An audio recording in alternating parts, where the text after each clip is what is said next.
Hoje eu não tô aqui pra falar coisa bonita com você não, tô aqui pra falar coisa difícil, coisa sobre dieta que se eu tivesse ouvido há 4, 5 anos atrás, quando eu decidi fazer a minha primeira dieta, estava nesse corpo aqui, me odiando, com um corpo totalmente desregulado em hormônio, um percentual de gordura alto e mais, acreditando em tudo que eu escutava. Se eu tivesse escutado o que eu vou te falar nesse vídeo aqui, meu caminho pro meu corpo do sonho seria tão mais fácil de acontecer. Então esse vídeo surge como um alerta de amiga pra você que tá fazendo dieta e não quer tropeçar aonde eu já tropecei e milhares de pessoas tropeçam todos os dias. Então senta aí, eu vou pegar um café e a gente vai conversar sobre verdades difíceis de engolir no mundo do emagrecimento. Eu me chamo Daiana Paresato, sou nutricionista, influenciadora da área da saúde. Nesse perfil aqui, eu te ensino a emagrecer sem sofrimento, te ensino a emagrecer dominando o teu corpo, te ensino a emagrecer de um jeito que talvez, só talvez, ninguém tenha te ensinado antes. Então se o santo seu, assim, bater com o meu aqui, você cogite me seguir ao final desse vídeo porque o conteúdo aqui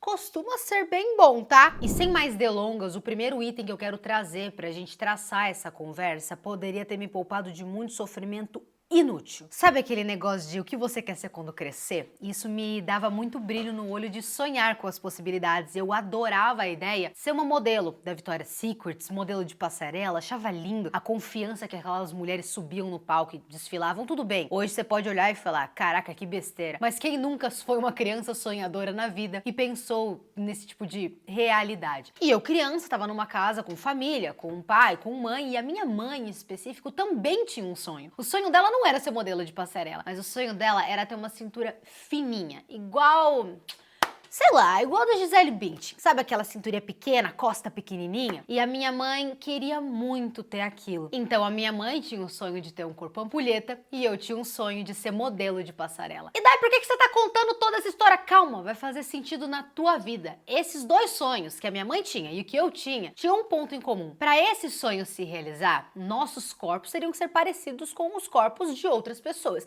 No meu caso, se eu quisesse de fato ser modelo, eu teria que cumprir alguns requisitos. Eu teria que ser alta, eu teria que ser bem magra, não poderia ter muita densidade muscular e teria que ter um percentual de gordura extremamente baixo. Só na parte da minha genética já não comportaria esse sonho, já que para subir numa passarela da Victoria's Secret e de fato trabalhar com isso, eu precisaria ter pelo menos 1,80. Alguém que sabe do mundo de modelo me corrija, mas 1,70 entra na passarela? E mesmo se entrasse, essa Daiana aqui tinha 1,58 m. Era impossível eu ser modelo de passarela. E a minha mãe, o que eu poderia falar dela? Minha mãe sempre na academia, sempre tentando lutar aí com seus hábitos saudáveis, mas ela tem uma estrutura óssea incompatível com o corpo nesse formato. Se a gente for parar pra pensar, um corpo no formato ampulheta, ou seja, esse que tem uma cintura bem fina e afunila num quadril mais avantajado, é uma coisa que tem a ver com dieta e percentual de gordura em partes, mas também tem uma questão genética intrínseca que se o seu osso e se a sua conformação óssea estrutural não for compatível com esse tipo de corpo aqui, sonhar com isso também é uma tremenda cagada. Tá entendendo onde eu quero chegar, né? Nós duas estávamos tendo sonhos completamente toscos e não compatíveis com a nossa realidade genética. E aqui a gente cai para a lição número 1. Não crie expectativas sobre o seu corpo a partir do corpo dos outros. Estamos falando de comparação. Estamos falando de olhar para o corpo de uma pessoa que você admira na internet e querer ter esse corpo para você. Esse tipo de comparação não é só visceral, pesada e dolorida, quanto também às vezes é ilusória. No meu caso, como eu ia sonhar em ser modelo se eu não tinha altura pra isso? Alguém deveria ter dito pra mim que não dava pra fazer esse link, esse jogo. Por mais que eu tentasse desfilar bonitinha, eu não teria uma altura compatível, assim como a minha mãe. E assim como você, às vezes se pega aí olhando fotos das pessoas no celular e fala, ó, eu quero ter um corpo assim. Juro por Deus, já recebi algumas alunas do Minutri que buscavam ter um corpo específico. Elas falavam lá na pesquisa, ó, eu quero, o que você quer com um objetivo de emagrecimento? Cara, eu quero ter um corpo igual ao da Jade Picon.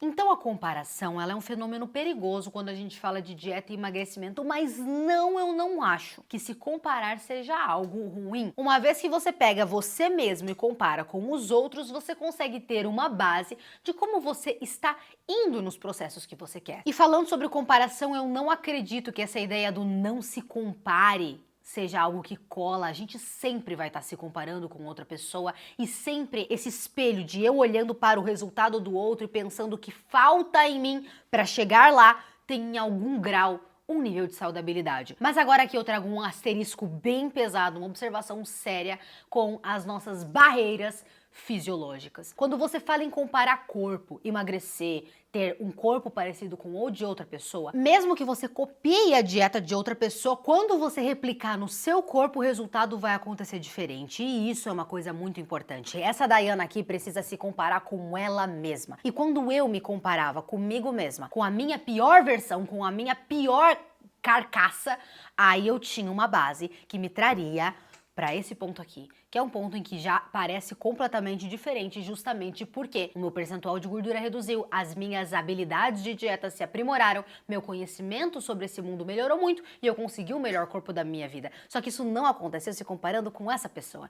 E nem essa também. Era eu comigo mesma, eu com a minha pior versão. Aí sim, quando o seu objeto de comparação de corpo se torna você começa a criar uma boa margem para se pôr na sua melhor versão. O item 2 que eu trago já não é mais tão reflexivo, mas é algo mais nutricional. Sabe assim? Sabe essa ideia de flexibilizar a alimentação? De fato, é uma coisa que eu ensino muito por aqui. Você pode comer um docinho e emagrecer. Você pode comer pão de vez em quando e emagrecer. Você pode comer até pizza, até doce, até hambúrguer na dieta. Inclusive, você já viu? Eu me meto com uns hamburgão bolado e isso me colocou um shape babado. Esses hambúrgueres aqui, eu comi, eu acho que foi por 1 ano e meio, sem parar, todos os dias. Tem pão francês, tem molho, tem várias coisas. Mas tem forma de fazer, tem um vídeo sobre isso. Mas de fato, essa flexibilização virou moda hoje em dia. E de fato ela traz muitos benefícios, porque você não se vê mais um cardápio fechado, engessado com aquele monte de proibição, seleção, não pode comer nada. E aquilo fazia parecer dieta uma prisão.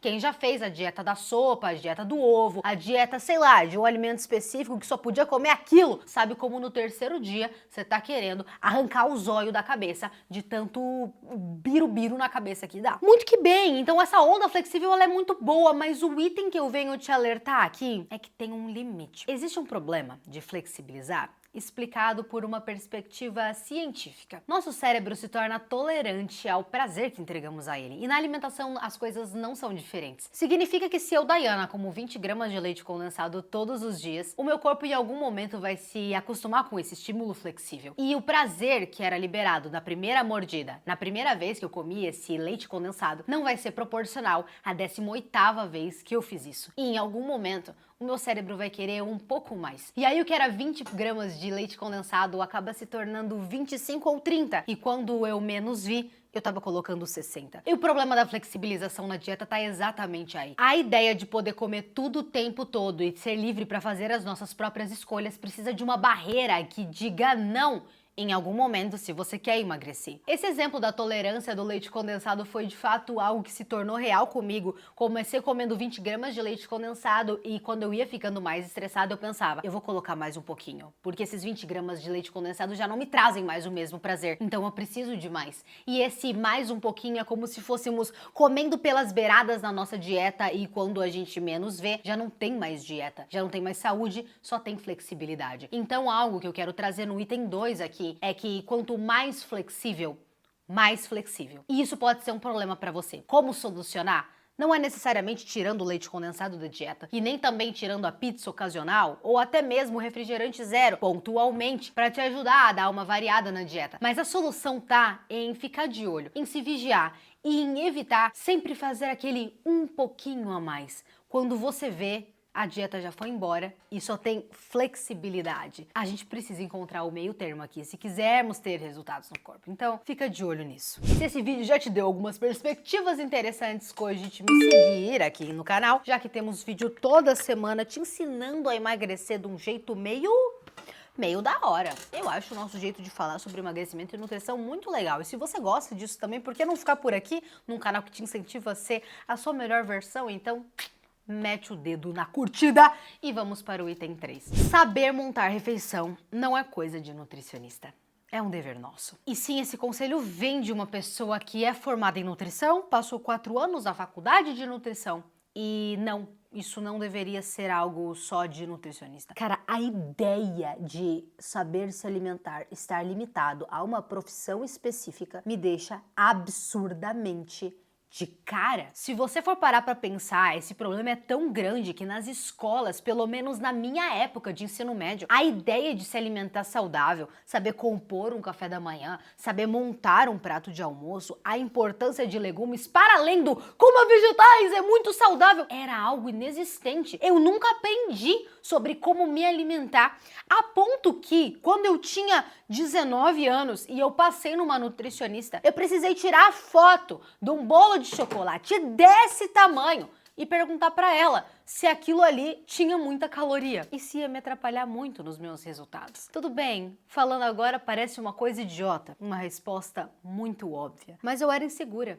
Eu não sabia o que comer. Eu não sabia quais as escolhas alimentares fazer. E sabe aquele bolo que eu tirei foto? Eu não tinha certeza se ele ia realmente estragar meu corpo ou quanto iria estragar meu corpo. Sabe quando a gente faz umas deslizadas na alimentação e a gente não consegue entender o que aquilo de fato representa no nosso corpo? O quanto exagerar um rodízio de sushi atrapalha os meus resultados? Ou atrapalha? Ou tem como ir num rodízio de sushi e não atrapalhar os meus resultados? Esse tipo de coisa não pode ser só poder de um nutricionista, porque quem bota a comida na boca somos nós. E eu vou te dizer uma coisa, você só vai ser livre para emagrecer e não ganhar o peso de novo quando o conhecimento passar, por exemplo, de mim para você. Porque o que a gente acaba fazendo é se abstendo do conhecimento sobre nutrição, então que se dane, isso daí é coisa de nutricionista, nos tornamos pessoas perdidas, não conhecemos o nosso próprio corpo, a gente não sabe os sinais que ele manda, se ele manda sinal eu já não tô sabendo, só sei que eu olho pro espelho, vejo um monte de celulite e eu não gosto,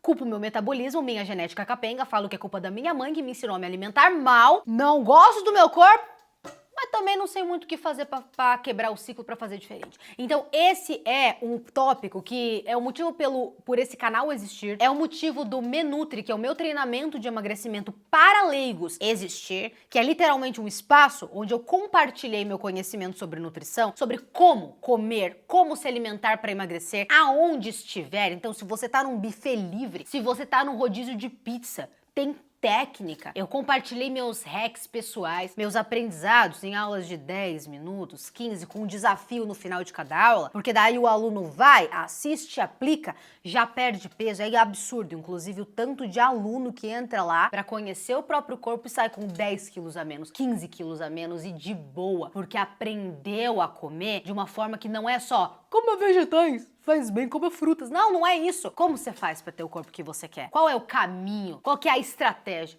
Eu te ensino tudo lá. E, inclusive, as inscrições estão abertas, tá? Então você pode clicar aqui embaixo e fazer a sua inscrição por um valor extremamente bom. O Menutri já ajudou mais de 3 mil pessoas leigas a aprenderem sobre o próprio corpo e emagrecer sem rebote, sem sabotagem e sem desculpa. Então, se você quer secar esse ano, já clica aqui embaixo, faça a sua inscrição. Mas o item 3 de fato vai falar isso aqui. Nutricionista fala de alimentação? Sim, mas é dever meu, teu e de todos nós sabermos exatamente o impacto da comida no nosso organismo. A gente tem que saber comer, cê é louco? E, nossa, esse vídeo é um vídeo de coisas difíceis. Cada aprendizado que eu tô trazendo aqui pra vocês foi aprendizado que doeu tanto na minha carcaça pra eu estar passando hoje pra você, que eu espero que você valorize. Há uns anos atrás eu jamais falaria sobre isso, mas agora eu vou falar do item 4. E talvez doa muito em você. Não é uma verdade gostosa. No emagrecimento, tudo conta. Sabe a sensação de que você tá fazendo tudo e que ainda assim não tem resultado? A ideia de que, cara, eu como saudável, velho. Eu não como McDonald's e X-Bacon na brasa todo dia. Eu como comida. Eu como normal. É um docinho no dia. E a minha alimentação é limpa. Por que que eu engordo tanto? Por que que o meu corpo não chega lá? A nutrição é uma faculdade absurdamente fascinante e é uma profissão que, se eu pudesse escolher 1000 vezes, eu escolheria 300.000 vezes ela. Porque ela tem várias facetas. Eu ensino muito a parte do comportamento, de entender as nossas emoções e como isso reverbera no tanto que a gente come. Porque sim, a relação cérebro, desejo de alimentos, vício por doce, tá muito conectado. Logo, o nosso emagrecimento e a cabeça e o cérebro tem tudo a ver. Mas aqui, eu não quero falar sobre isso, eu quero falar de um preceito matemático? A nutrição tem uma parte matemática e ela é fundamental quando a gente fala de emagrecimento. Se eu penso em emagrecer, eu preciso comer menos do que eu gasto e isso vai implicar em um déficit calórico. Essa palavra que é muito disseminada na internet e às vezes a gente não entende o que significa, tem um significado visceral e às vezes pode doer bastante. Porque comer menos do que a gente gasta é matemático. Supondo que eu gaste 2.000 calorias no dia, para emagrecer eu precisaria comer 1.500 e às vezes a gente acha que tá comendo 1.500, mas na verdade não está. Na verdade você tá comendo 2.100, 2.300 e às vezes tá até em comidas limpas. Não tá num McDonald's ou num Burger King ou num pastel de queijo ou até num bolo de chocolate da sua avó. Às vezes está aonde você não vê, mas é impossível você tá em um déficit calórico sem perder peso. Ou como na ciência sempre tem uma mínima probabilidade, eu vou dizer que é quase impossível. E que provavelmente você que está estagnado não é a exceção à regra. As calorias dos alimentos, que é a medida de calor que usamos para metrificar um déficit calórico ou uma ingestão alimentar diária, não tá só naquilo que você vê, mas também nos ingredientes escondidos das preparações, que faz com que muita gente acabe não tendo resultado. Se você come um arroz de buffet livre e ele tá visualmente brilhando, pode ter certeza que tem calorias escondidas nesse arroz. Então, quando você tá comendo esse arroz que parece ser só arroz, se o cozinheiro tava de mau humor ou ele tava conversando com a tia Cleide, que tava no fogão, enquanto ele colocava óleo na panela e ele se distraiu olhando para a lateral esquerda e colocou mais óleo do que deveria na preparação desse arroz e hoje você o come, pode saber, as calorias estão presentes. Se você está comendo cuscuz, que é uma coisa maravilhosa, um alimento derivado do milho com altas propriedades, um carboidrato complexo, fonte de amido, alto em energia e bom pro emagrecimento. Mas se nesse cuscuz você entupiu ele de manteiga e colocou um pouquinho de bacon, isso vai contar. Se você estava trabalhando no computador bem tranquilo e uma amiga chegou de aniversário trazendo cupcake para todo mundo, ainda que seja só 2 ou 3 ou 4 mordidas, ainda conta essas mordidas no cupcake. E aqui entra um ponto visceral. Eu já passei por vários nutricionistas antes de me formar, como paciente mesmo, e um deles, eu lembro que eu estava mal, insatisfeita e questionei o porquê eu não tinha resultados. E eu falei pra ele que eu tava fazendo vegetais, tava fazendo as alimentações certinha e ele me questionou: "Você tá colocando azeite nesses vegetais?" Eu quis matar ele! Cara, é azeite no vegetal! Você tá de sacanagem com a minha cara? Não, ele não tava de sacanagem com a minha cara. Eu estava colocando azeite no vegetal e não era pouco. E ainda que o azeite seja um alimento extremamente rico em gorduras monoinsaturadas, saudável e bom pro nosso perfil cardiovascular e regulação de colesterol, ainda assim é um macronutriente que conta no final. O que eu tô querendo dizer com esse vídeo é que a gente precisa ficar atento com as calorias escondidas, com as gorduras escondidas. Quanto mais você conseguir preparar os alimentos em casa, melhor, porque mais controle você tem sobre as qualidades dos alimentos que você está preparando. Você vai conseguir ter certeza de que você não está comendo coisas escondidas ou calorias escondidas. Até porque uma coisa é flexibilizar comendo um pastel de feira que você adora. Outra coisa é comer o equivalente a um pastel de feira em calorias escondidas, como beliscos, gorduras, amendoins, beliscadas aleatórias de fruta seca, sei lá, não sei, tô chutando aqui o que você belisca, mas de coisas que talvez não te gerem o tanto de prazer que uma refeição classicamente cabulosa te traria. E essa diferença é muito importante. Então, uma dica para você que se identificou com essa ideia do item 4, preste atenção se você se sente estagnado nos teus resultados, tentando emagrecer há muito tempo e ainda não viu as coisas acontecerem, ou às vezes ainda tá engordando, eu te peço, olhe pro seu dia anterior. Olhe exatamente o que você comeu. Muitas vezes você não vai ter percebido o que você acabou comendo que passou, que nem viu, que tipo, putz, só botei aqui, fui, tava distraído e não contabilizou. Talvez esse tipo de detalhe seja determinante para os seus resultados aparecerem. Ai, gente, confesso que falar coisas difíceis não é uma coisa que eu adoro. Eu gosto de falar de coisas legais, tipo sobre como molho para salada é uma estratégia incrível se você quer emagrecer, ou alguns hábitos que eu desenvolvi ao longo da minha vida que me fizeram ser muito mais seca e feliz sem ter que passar fome. Ou ainda sobre como iogurte é um chuchuzinho para o emagrecimento e um alimento delicioso, versátil, incrível. Mas aí eu lembrei que já tem vídeo sobre tudo isso no canal e você pode assistir. Então talvez seja a hora da gente ter uma conversa essa pisadona como essa. Eu espero de coração que você tenha gostado desse vídeo, e se ele tiver te ajudado e acendido uma luzinha aí no fim do túnel, mostrando talvez algo que você deveria saber e que não estava pensando sobre, peço para que curta esse vídeo para eu saber que te ajudou. E não esqueça, se você busca emagrecer, fazer isso sozinho pode doer bastante. Você não precisa tentar fazer toda a aceleração desse caminho sozinho. E se quiser a minha ajuda para te conduzir para tua melhor versão, entra no Minutri que eu pego você pela mão e te conduzo aula por aula para um caminho de emagrecimento definitivo. O link tá na descrição abaixo, e se o nosso santo estiver batido, se inscreve para mais de nutrição.